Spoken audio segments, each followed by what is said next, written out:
Welcome everyone to the Health Science Highway, Nursing and Physiology. And this is done in partnership with Claude Moore Foundation and Claude Moore Scholars. So we are sponsored by Akamai Technologies, Amazon, Amgen Foundation, the Arnold and Kay Clegent Charitable Foundation, BAE, the Claude Moore Charitable Foundation, the Commonwealth of Virginia, Gilead Sciences, Illumina Foundation, Jack Kent Cook Foundation, Jacobs Engineering, Lockheed Martin, the May Family Foundation, Psychmedics Corporation, Spark Therapeutics, TC Energy Foundation, Vulcan Materials, and Westrock.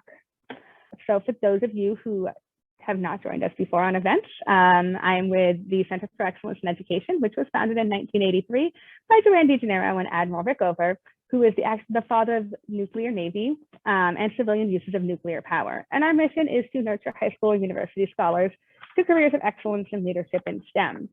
And we do 3 cost-free programs for teachers and students in the United States. The first one being the Research Science Institute is a highly competitive 6-week summer science and engineering program open to rising high school seniors. So students apply in their junior year. And they do a lot of really just very interesting research. Normally, they go to MIT to do this and work with some wonderful professors up there. Applications are currently open with applications due in early January. We also do the USA Bio Olympiad, which is the nation's largest biology education and testing program. It's open to any high school student, pretty much a series of tests on students' knowledge of biology concepts. Registration is currently open for schools and students, with school registration closing at the end of this week. And lastly, we have the Teacher Enrichment Program, which is what I work on. And my big goal is to connect middle and high school science and math and CTE teachers with leading experts from academia, industry, and government, explore some cutting edge technology and science development, hopefully share some resources and opportunities that support teachers in their classroom and their students. We do a number of events, and now that you've registered for an event, you'll get reminders when I have new events coming up. And then at the end, the presentations from today will actually be posted to what I call the Lab Bench resource. And that just has a whole bunch of videos and resources that are free for anyone to access. And so I just want to actually share some real quick nursing workforce information with everyone. Nationally, employment in health occupations continues to grow much faster than average for all occupations. So I guess that's 15% compared to 6%. I guess I should note that. So they are also working with George Mason University on some very interesting health science workforce data to, really try to get people interested. You can also see sort of like how quickly they expect things to grow. So health and home aides, certainly there's a lot of growth there. Medical assistants, nurse practitioners, nursing assistants, all of the nursing fields, they desperately need people for. Nursing related occupations are expected to grow between 6 and 34% between 2019 when this was put together and 2029. And specifically in Virginia, growth is projected to be faster or much faster than average for all occupations nursing occupations as compared to all other occupations. With projected growth attributed to aging population, increased demand for health services, especially with greater insurance coverage and people having a lot of chronic conditions. And lastly, I just wanted to share just a visual on sort of the annual openings and kind of like how and the numerical change that we're seeing. This will also be on the website, so if anyone wants to access this information, it'll be there. And then additionally, if anyone is interested, they are working on some very interesting dashboards for health science careers and occupations in Virginia. So I'd be really thrilled to share that with everyone when that gets loaded. So today we have Charles Anderson, who is an assistant professor of Physiology and Biophysics with the VCU School of Medicine, and Katy Morgan with MSN, RN, CPNP-AC. I'm not going to pretend that I know what any of those things mean. And she's a nurse practitioner in pediatric urology with the University of Virginia's Children's Hospital. And then a quick note for if anyone has questions, please submit them through the Q&A function. At the end of both presentations, we'll all hop back on screen and we'll talk about the questions that are asked. And with that, Andy, you can take it away. All right. Oh, well, thanks for having me. My name's Andy Anderson. I'm the assistant professor at VCU. A little bit of background for me. I was a high school physics teacher. I'm recovering as a high school physics teacher. I'm doing my best every day to get through that. I love teaching. I still love teaching. I do a little bit of research, but teaching is my first love, and it's what I want to do until they tell me I'm just too old to do it anymore. Excuse me. My bachelor's is in physics. I got it from the University of Richmond. And from the time I took biology in the 10th grade, I hated it. I hated it in undergrad. I swore to myself I would never do anything that was based in biology. It was always going to be physics. It was always going to be math. I didn't even tolerate chemistry. I thought all of that had nothing that I would ever find attractive. I was a high school physics teacher. I did that for 4 years. And just through the stroke of luck and how you end up in things in this world, I ended up having a roommate that was a medical student. For some reason, I started asking questions about medicine. And apparently they got incessant to the point where he asked me, he said, you should just go to medical school. And I said, I don't want to go to medical school. Medical school is all about biology. I don't really like biology or any of that stuff whatsoever. But what happened was I saw at VCU had a program in biomedical engineering. And I thought that kind of cut the difference between the biology that I didn't like, but it allowed me to ask some of these questions about medicine, and it fit right into my physics wheelhouse. And I started a program in biomedical engineering, and I got in and I left teaching. And the first course that you had to take in biomedical engineering was physiology. I was terrified. It's like, oh my God, it's biology. This is going to be horrible. But I sat down and it showed me the body as a machine, and I was instantly hooked. And after I finished up a master's in biomedical engineering, I flipped over to a physiology PhD, and the course that hooked me to physiology is the one that I run right now and taught in this morning, 20 some years later. So I love physiology. I think it's fantastic. I tend to try to make fun, or at least poke a little bit of fun at the anatomists, because I always say that they just come up with names for stuff, and we come up to explain what those things do after they've been named. But what's more appropriate, I think, is to say that the anatomy is telling you where things are happening, and physiology is telling you what's happening there. And to look at physiology as a way of explaining the body and explaining how it works from a mechanistic standpoint is something that I try to get through my teaching all the time. And the research that I do helps me understand that better.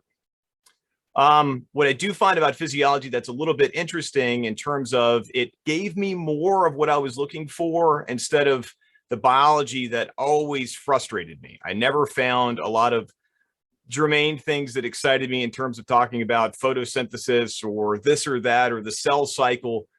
But physiology allowed me just to know just enough stuff in a bunch of different fields. And I found that physiology is where they came together.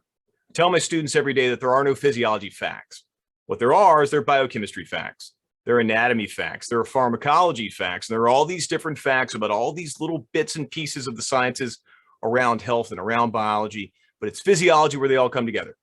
It's physiology where you learn how all of these things work and the processes that keep you alive.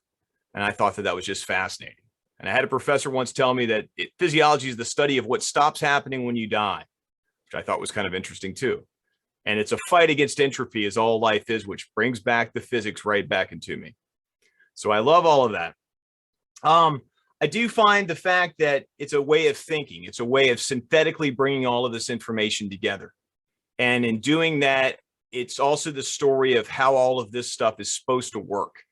And if you don't know how it's supposed to work, then how in the world can a clinician like Katy be able to tell you how it's broken?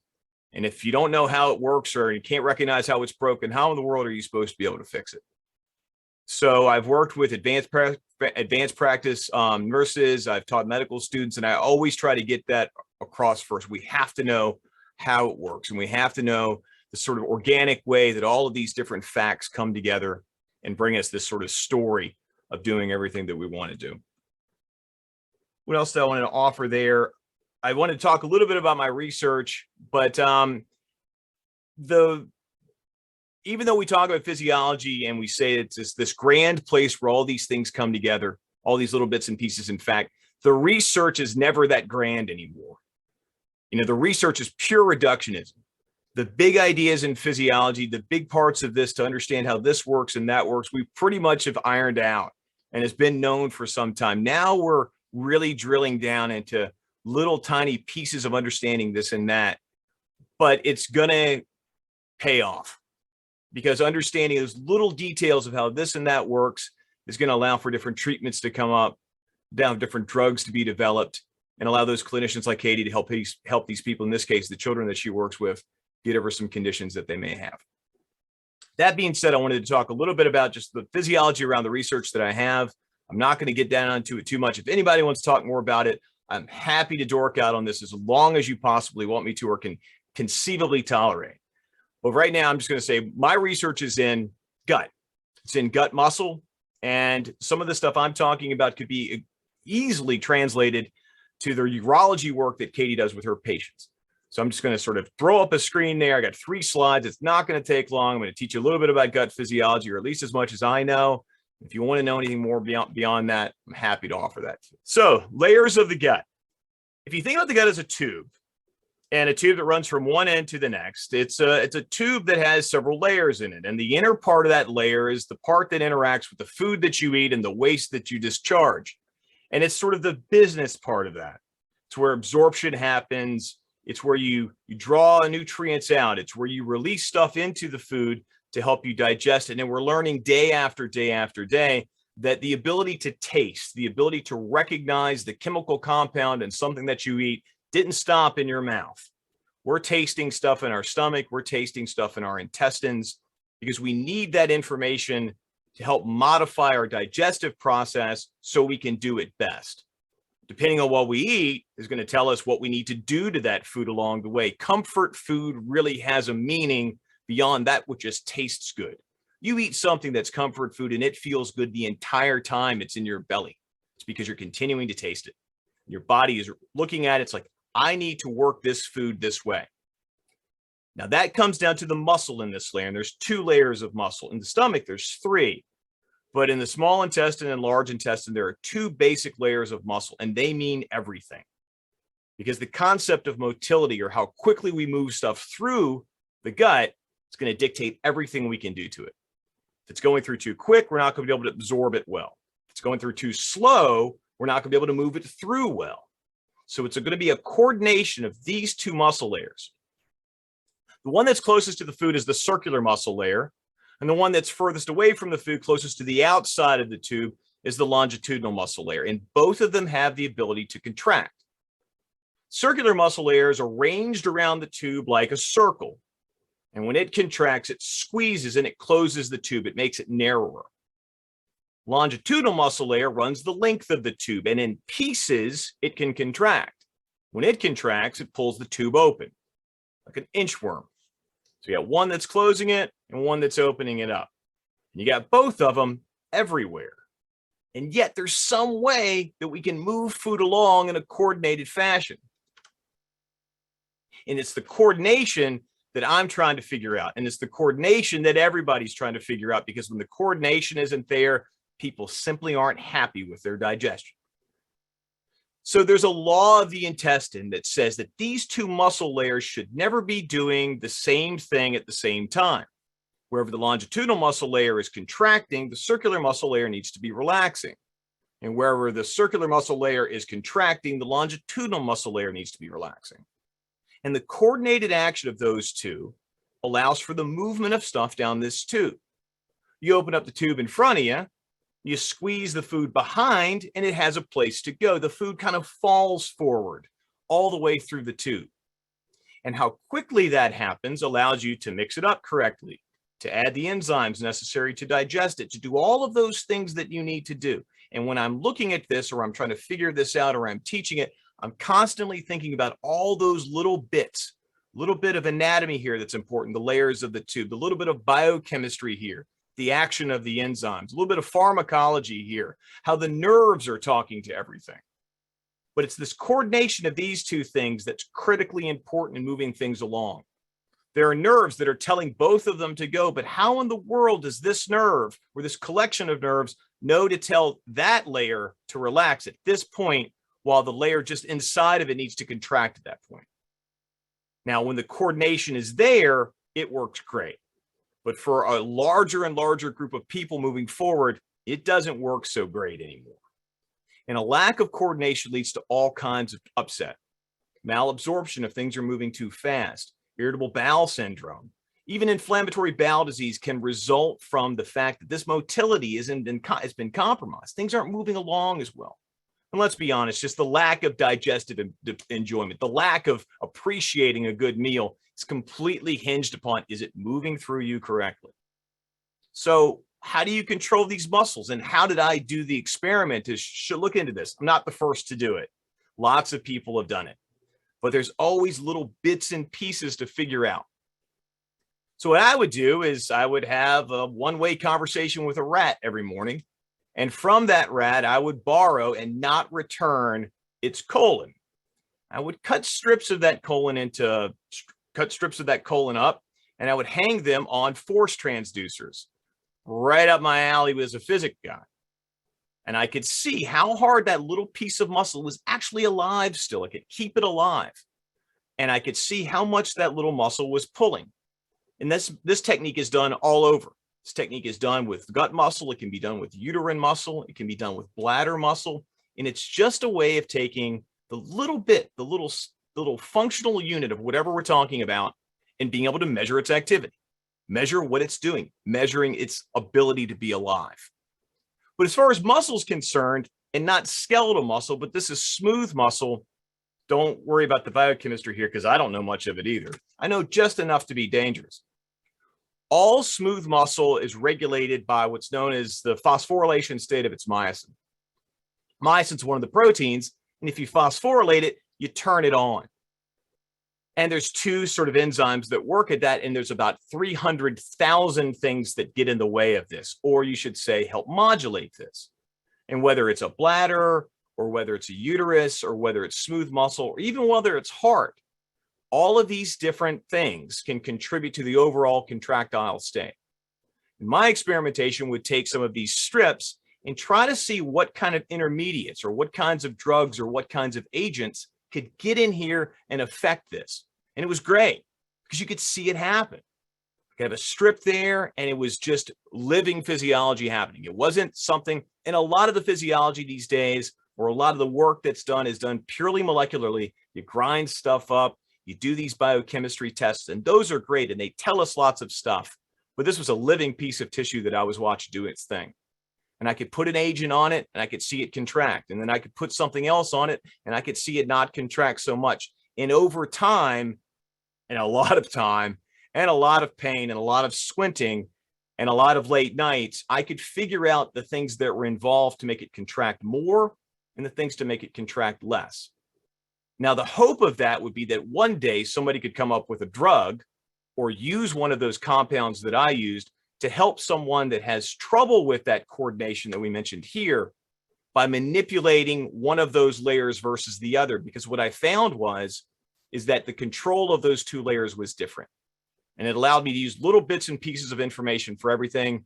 And it allowed me to use my physics background to appreciate it from force and all of that, and finally to embrace some biology in my world.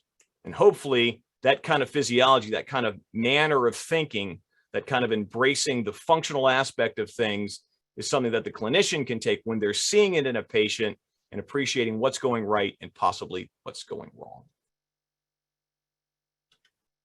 And with that, I'm going to pass it back over. So if, we were in person, we'd all clap for you. So congrats. Thank you so much. That was actually very interesting. I've never thought about physiology that way. The biochem major in college, I loved it, but turns out I did not want to go to medical school, and I don't like bench work. So now I do education. It's great. Yeah, and we can go right into Katy. Hi, everyone. Thank you so much for the opportunity to meet with you guys today. So I'm Katy Morgan. I work in pediatric urology at the University of Virginia, and I'm just going to chat with you a little bit about sort of what I do, how I got here, what a nurse practitioner does, and some ways that I use Dr. Anderson does every single day. I couldn't do my job without the work that he does. Just a little bit about me. So I'm from the Hampton Roads area of Virginia. Now I live in Charlottesville, or close to Charlottesville in Central Virginia.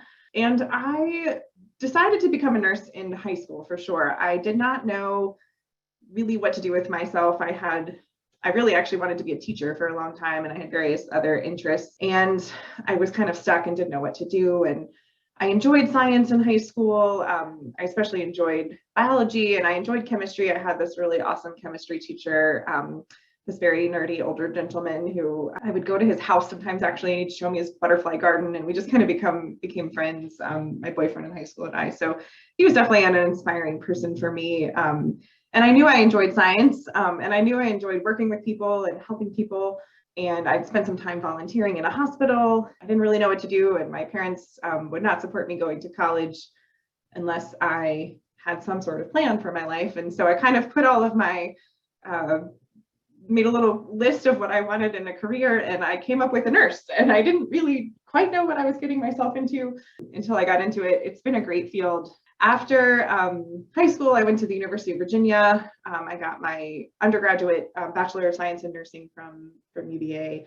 So that was a 4-year degree to become a nurse. And there's really multiple ways to become a nurse. It becomes really confusing when you're potentially thinking about how to talk to someone about how to go into nursing, because there's lots of paths that can take you there. There's like diploma programs in hospitals. There's associate's degree programs through community colleges. There's traditional 4-year bachelor degree programs. There's accelerated programs. There's something called a CNL program, or clinical nurse leader, where you actually get a master's degree for someone that already has a bachelor's, and then they're actually a registered nurse that way. So it's a little bit muddly when you're trying to think about how people can become a nurse. So there's lots of ways to do that.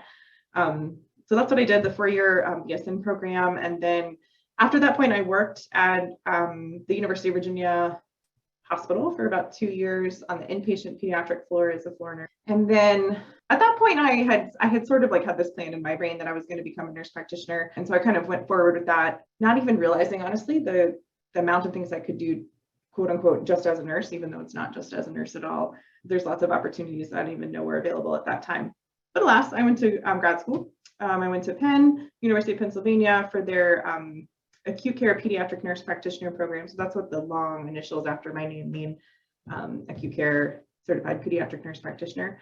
And during that time I was in school, I also worked at the Children's Hospital of Philadelphia in their oncology and bone marrow transplant unit, which I really, really loved. And then after that, I moved back to Charlottesville, continued on as the nursing job as a home health nurse for adult patients for about a year. And then I got my current job, which is in pediatric urology, and I've been here for about 5 years. I have some really great pets, which I thought was more fun to show than other academic pictures. And I also have an awesome husband who's a special education teacher in Charlottesville city schools. And I really respect everything you all do every day. I could not do the job that you do. Really, I just have so much respect for all of you and the work that you do every day with our kiddos. So thank you. So that's a little about kind of how I got here. I think it is a little bit confusing about also what a nurse practitioner is, and there's lots of sort of nurse words that are thrown around. And so I wanted to explain a little bit about what does being a nurse practitioner mean. So nurse practitioners are typically start out as a registered nurse. And I think the most effective nurse practitioners have some degree of years of experience as a registered nurse. There are some programs that you can go straight into being a nurse practitioner without working as a nurse. I think it's probably more helpful to work as a nurse, but that's just my personal opinion. So a nurse practitioner has a master's or doctoral degree, and then goes through a program with extensive training in how to take care of patients. So diagnosis and management of all kinds of acute issues. So that means like if you walk into the emergency room or urgent care and you have a sore throat or an earache or you break your arm, that's an acute problem. Lots of people with complex issues, so lots of different medical issues that come together. And then chronic health issues. So that might be something like asthma or COPD or chronic obstructive pulmonary disease or heart failure, or something that someone's living with for a long time. So we take care of all of those things. Now we have to pass a board certification exam and then maintain continuing education on a yearly basis to continue our practice. Nurse practitioners are able to take care of the whole patient. So we're able to diagnose manage all sorts of different diseases. We're able to prescribe medicines. We're able to perform procedures, order and interpret labs and tests. And nurse practitioners function in a wide variety of places. So you might traditionally think that we work in a hospital, such as emergency room or intensive care unit, on an inpatient floor, in a specialty service, like pain management or something like that. We work a lot in outpatient, so primary care. Your primary care provider might be a nurse practitioner, or I work in specialty care. So when you need to specifically talk about your kidneys and bladders, you come see me in urology. NPs might work in urgent care. NPs work a lot in rural and underserved areas, and a lot of nurse practitioners will even run their own practice, especially in these areas where there's otherwise not great access to care. NPs also work in the VA, in military hospitals, nursing homes, long-term care, schools and colleges, a variety of public health. And that's just kind of a snippet of where we might work. There might be nurse practitioners working in other places as well. So what do I do all day? This is the question when someone's like talking about a job that I don't really understand, I always sort of am like, okay, well, that all sounds nice in theory, but like, what do you actually do all day? So I wanted to tell you a little bit about that. So I have some ridiculous cartoons here in my little slides, so bear with me. So I talk about kidneys and bladders all day, and I talk about pee and poop all day, and I talk about private parts all day. So I see patients in clinic, in an outpatient clinic here in Charlottesville, connected with UVA, and patients come to see me for their visit, just like you'd go potentially. So I have sort of a weird job, and I always am talking to kids about stuff that no one really wants to talk about. Like no one really wants to come to someone and talk about their pee and poop, especially when you're 14 and having problems and feeling embarrassed. And so I sort of just tell everyone I have a really strange job, but these are really important parts of our body. And when they're not working correctly, they can be very problematic and very distressful and really impact your life. So I think it's important. I also get to do some other stuff, which is really cool. So I also teach in the School of Nursing for UVA, do a variety, sort of one course, like single course teaching. So for example, this spring I'm teaching nurse practitioner students physical assessment skills. So I teach them how to, for example, like look in eyes and look in ears and palpate bellies. And I really like to do that. It keeps up my skills, and I really enjoy teaching as well.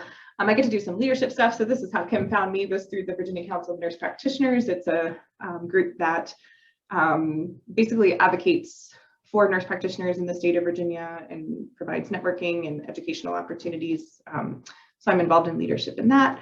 And then I get to do some research and publish, which I really like to do and feels really meaningful to me. So I kind of get to put it all together. I feel really grateful for the job that I have and that I have the opportunity to do all of this stuff. Not all nurse practitioners have the capacity or have the support in their job to do this. So I feel really lucky that I do have that for where I work. I wanted to just give some examples of how I think about anatomy and physiology all day, every day. So I couldn't do my job effectively without a knowledge of how things work in the body. So for example, so understanding this really complex relationship between the brain and the bladder is really important.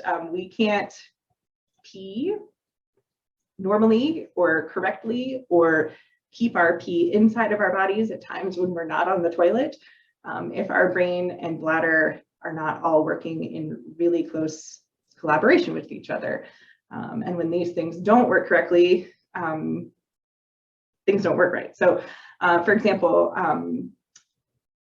our information that our bladder gets about peeing is, again, this really complex network of signals that come from our brain. And then we have lots of sensors and receptor cells that also tell us about when it's time to pee, and cells that help our bladder contract. There's all of this coordination that happens. So for example, I see a lot of patients with spina bifida, and that's where they have an interruption in their lower spinal cord. So the spinal cord is not formed correctly from birth, and that impacts their bladder. So their bladder may be not working well at all, or maybe working at high pressures, which can cause issues with their kidneys, all related to how the spine is not correctly sending information to the bladder. Another example of how this all goes into play is if you have things like overactive bladder symptoms. So that's a really common complaint that kids and adults have. So that's things like when you have to pee all the time, or when you have to pee really, really bad all of a sudden and you can't hardly get to the bathroom in time, or you leak some pee because you can't get to the bathroom in time. All of that has to do with kind of an overfiring of our bladder that's connected to our brain. Over here on the right is just a picture of a kidney ultrasound, and this is a picture of the ureteropelvic junction obstruction. So, I'll show you why this matters here. If I can go backwards. Okay, so up here, like on the top left picture, we know that we have our kidney, which connects to our ureter, which connects down to the bladder. And if there's a narrowing or blockage up where the ureter meets the kidney, you get this problem. So this whole black area is lots of pee hanging around in the kidney because there's a narrowing or blockage in that ureter tube. And this particular patient is a patient of mine who needs surgery from this. You don't always need surgery, but this is just an example of imaging that I look at on multiple times a day, looking at kidneys and bladders and ureters, and looking at how all of that connects and how sometimes the plumbing doesn't work correctly or isn't formed correctly. Andy was talking all about GI stuff, and I talk a lot about poop in my job. So a lot of people don't realize how much the bowel and the bladder are connected, or they don't work very well together. So, so when you're talking about problems like, again, that overactive bladder stuff, like urgency and frequency and leakage of pee and that sort of thing, it's really important to think about poop. And so understanding how our body, how those parts fit into our body is really important. So for example, on the left, I don't know if you guys can see my cursor or not, but you can, okay, perfect. So on the left here, so this is an x-ray of someone's midsection, obviously. So spine is up here, ribs are up here, pelvis is here. And so this is a little girl that's coming to me with complaints about urgency and frequency and overactive bladder complaints. And the parents are like, oh yeah, she poops every day, no problems, nice soft poops. And then sometimes we get these x-rays to help us out. And so this black fluffy stuff is all poop. So you can see up here, her ascending colon, transverse colon, descending colon, all this gray stuff is poop. And then here in her rectum is a big ball of poop. This black, gray, fluffy ball is all poop. And so we know that the bladder kind of sits right in front of this space from my understanding of how the body is made and put together. And what happens is basically what you see in this little schematic over on the right, where the poop is pressing on the bladder and causing lots of bladder irritability and urgency. So kind of understanding how all of these pieces fit in the body and how sometimes when there's kind of an issue that we might think is separate, actually does connect to the system that I talk about every day. And then I just also wanted to kind of highlight when we were thinking about healthcare careers and how if you have a student that's really interested in kind of anatomy, physiology stuff or science in general, I think sometimes people think like, oh, you want to go into healthcare, you should be a doctor or you should be a nurse, and kind of forget all of the possible avenues that there are to work in some kind of medical capacity if there's an interest in kind of the body and that sort of sciencey piece. So I just kind of made this little list of things that you might not think about. So there's lots of jobs that are easier to get training for that don't require 4 years of school. So that's jobs like a certified nursing assistant, a medical assistant, or a licensed practical nurse. Again, registered nurses, as I talked about, can kind of come through a variety of different educational pathways, but registered nurses work in all kinds of places, like in the hospital, in outpatient setting, in home health, in schools, as you know, all kinds of spaces that RNs work. There's also a whole host of different advanced practice registered nurses. So I'm a nurse practitioner, but there's all kinds of other ways that registered nurses can continue their education and further their practice. So, for example, a certified nurse anesthetist, those are advanced practice nurses that do anesthesia in the OR, midwives, and physician assistants. So they're not nurses, but they're people that have a bachelor's degree and then an intensive training program, usually over about 3 years, to become a physician's assistant and have a similar scope of practice to what I have as a nurse practitioner. Obviously physicians, people who do labs, so phlebotomy, radiology, physical, occupational, and speech therapy, even administrative support to support medical practices and hospitals and things like that. I have an awesome administrative assistant, even who she doesn't have medical training, but she works with me on a day-to-day basis and understands kind of a lot of what I do because she has to talk about it with patients all day. People can work on kind of the business side of things, healthcare administration, dentists, dietitians, EMTs, respiratory therapists, coders, research. There's all kinds of ways that people who have an interest in physiology and science in the body can kind of put that to use in a job that's interesting and fits their other skills that they might have. And I think that is about, oh, I did want to mention this one other thing. We're talking all about working in medicine and nursing and what I do all day, but I also think even if you're teaching students who are never going to go into medicine at all, that having some degree of understanding of our body is really important for advocating for ourselves and those that we love. I think that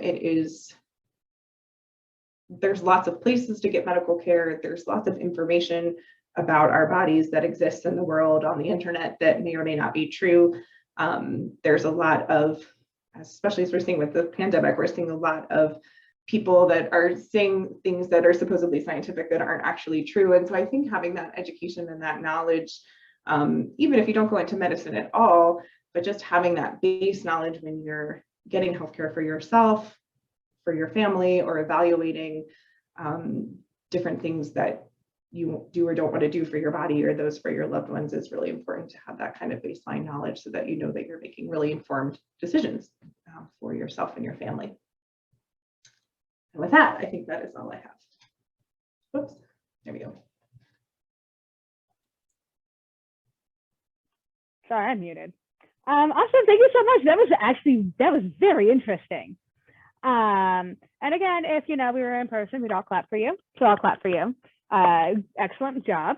And to be honest, I actually saw a nurse practitioner growing up for a long time, and I loved my nurse practitioner. So I'm a little, I'm a big fan of nurses. And so for some questions, so one question we have here is, so that little girl you mentioned with the X-ray, what caused that kind of like poop mass? Yeah, so this is something I see all the time. Families are always like shocked by the amount of poop that might be in someone's lower colon. So there's a lot of things that can kind of contribute to this. So some examples. So kids, if they have constipation or they have painful poops, or they've had even one really painful poop on the potty, that can often cause this sort of fear of the potty and fear of going poop. And so kids will kind of subconsciously hold the poop in and not fully relax when they sit on the potty to go to the bathroom. And this could be the case with the grown-ups too. So even though you're sitting and you're having some degree of poop come out every day, you're not fully relaxing when you sit on the potty to poop. And then if you continue to have kind of painful large poops, continue to not relax well, all of that just kind of builds up over time. And so you might be having some degree of pooping on a regular basis, but it's not all coming out. Additionally, so kids sometimes don't do a great job of paying attention to their body, especially kids that have any kind of sensory processing differences or ADHD or developmental delays.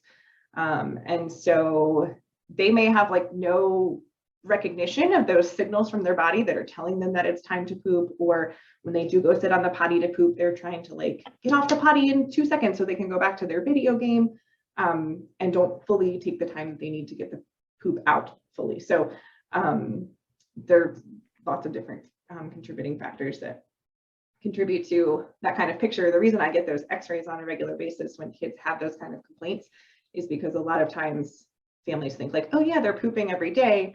But the reality is there's a whole bunch of poop in there that's not coming out. That helps you answer your question. No, thank you. If Andy figured out the answer to his research, does that change kind of like what you do? Well, yeah. I mean, if I came up with a good if I had figured out everything that I wanted to figure out, first off, I would mention it in every lecture that I taught, regardless of what the lecture was about. But successful research breeds more successful research. So the idea is that you would just take those techniques and just move to the next, sort of the next thing. And if a technique is working and you've got it dialed in for this muscle type, you could use it for another muscle type. But yeah, I mean, I think that I'm more teaching than research. If I had more success in research, not that I haven't, I mean, I've just never been sort of my main drive. It may move more in that direction. If I really figured out everything in there, then I would be one of the sponsors for this program, and I wouldn't be speaking to you right now, and we'd just be laughing about this somewhere else. So I think that's sort of ways too. No, I think you would just keep going. I think that's what really happens to the people that love it and see great success, especially if there's something that can be done and it really does help people. And of course, you can always work that into the way that you share how you understand knowledge with other people. Yeah, Katy, I don't know if you see that kind of like in your work. If we understood how that all happened, if you could imagine kind of what that would mean for kind of like the practice of medicine, and especially within your field. Yeah, I mean, I would say that the more I do my job of being a nurse or a nurse practitioner, the more I realize how much we don't know about our bodies. So, we understand like this much about why our bodies do what they do and how everything is connected together. And so I am forever telling people, like, for example, people with recurrent urinary tract infections. There are some people that get them and some people that don't. And for the people that get them, we don't have a great understanding of all of the immunity that goes on in our bladder that helps person A who doesn't get UTIs not get UTIs versus person B who gets them. But we know that some people are more susceptible. So if we had a better understanding of why person B's bladder is more susceptible to having bacteria come and cause a lot of inflammation, we'd be able to help people manage that and prevent that a lot better potentially. So just an example of, I'm constantly telling people like, this happens and we don't really understand why. So the more understanding that we get through research like Andy's doing, the more we can kind of target those things better. Awesome, thank you. And actually, this is going to be more my question, because next month I'm doing a virtual event on the microbiome of humans and kind of like how that impacts sort of like your gut health. So we want to do kind of an oral microbiome and then like a gut microbiome kind of series of presentations. So Andy, I guess like, does sort of like gut microbiome impact sort of like what you're seeing in your research? It can, and gut microbiome is there's incredible things that they're figuring out, that the crosstalk between the nervous system of the gut and the nervous system of the brain. Very often it's some things that the bacteria in the gut are offering that's doing that. I mean, that's an incredible hotbed of research. In terms of it would be something that would help maybe predict why some people do have motility issues, why some of this constipation might take place, and how the agents and how the chemicals that the gut microbiome are offering that aren't typical, how they are affecting the motility. In our lab, there are people that are doing work with different kinds of fatty acids that are only produced by bacteria that we really don't take in diet all that much, and how they control motility by the same sort of things that I was doing. And it would be by the same sort of experimental design. You look at pieces of it, you watch how it affects that sort of thing. But that'll be a fascinating one for people to talk about. Yeah, and I guess I don't know, Katie, I don't know how much do you kind of, that's something you ever think about? Because you mentioned some of that, but I don't know if like, in terms of like gut or oral like microbiomes, like in terms of how that impacts some of your work. Yeah, I actually think about it a lot because, well, especially in terms of antibiotics, I feel like there's lots of reasons why kids that I treat are on antibiotics, and sometimes even prophylactic antibiotics. So that's where they have a little bit of antibiotic every day to help prevent things like really bad kidney infections. But I definitely think a lot about how that interacts with the gut, and how being on antibiotics consistently or often probably impacts gut bacteria. And I have a lot of my own questions about, especially when babies are on it, how that impacts their gut health for potentially a long time. But there's definitely like tons more research that we need to really understand that, aside from just kind of theoretically thinking about it. Yeah, which I see, sorry, now that I think about it some more, I certainly know, like, when you're, because I've had recurrent ear infections my entire life. So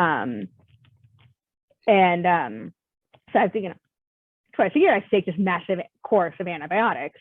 So I always have to eat yogurt, and I'm always curious to know if I kind of like, if your microbiome gets like off, right, and like that causes you to have like malabsorption and things, well, run through you, for lack of a better term. I don't know, Andy, does that then impact kind of like how you're passing things, and how your muscles are able to contract? Oh yeah, sure, absolutely. Because it's going to affect the neural system of the gut. And then they even have sort of like, effectively, I guess the easier way to describe it is sort of like a poop transplant, where you can take, fecal matter from someone who is, a healthy sort of microbiome and put it into someone who doesn't, to try to get the right bacteria up. And like Katie was saying, these kids that take these antibiotics, you've tipped the microbiome into the wrong direction, and it's angry, and it's making things, and it's making gas, and it's contributing more to these problems, which is why the whole probiotic argument with taking the yogurt. But oh yeah, because that different population that you're not expecting is lighting up different things and all these neural pathways, and preventing the proper sort of motility sort of program to run through. Awesome. To close, thank you both so much for speaking. I love the presentation, so interesting. So again, I want to thank all of our sponsors. I'm really thrilled to be working with Claude Moore Foundation and Claude Moore Scholars on some of these webinars.